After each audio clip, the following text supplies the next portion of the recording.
প্রায় 2 বছর পর আজকে আমি যাচ্ছি মহিষাদলের রথ দেখতে। বিয়ের পর এটা আমার প্রথম যাওয়া রথের মেলাতে। 2 বছর পর বলছি কারণ সেই ছোট থেকে আমি রথের মেলা দেখে আসছি। বিয়ের পর আর যাওয়া হয়নি, এতদিন পর মহিষাদলের রথ দেখতে যাচ্ছি, তার জন্য আমার খুব আনন্দ হচ্ছিল।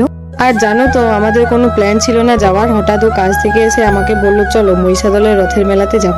কথাটা শোনা মাত্র আমি তো অবাক। তারপরে আর দেরি না করে চটপট করে বেরিয়ে পড়লাম রথের মেলাতে যাওয়ার জন্য।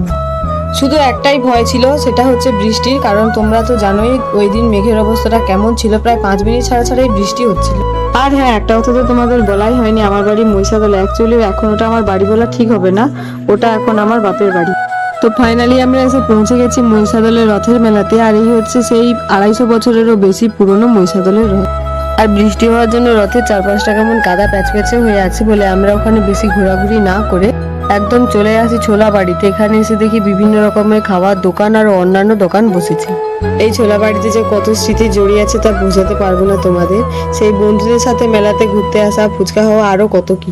আর জানো তো, আমার অনেক দিনের ইচ্ছা ছিল এই ন্যাচারাল রোলার আইসক্রিমটা ট্রাই করার। তো আমরা নিয়ে খেয়ে দেখলাম, তেমনটা ভালো লাগেনি, তা এর থেকে চকোবার অনেক ভালো।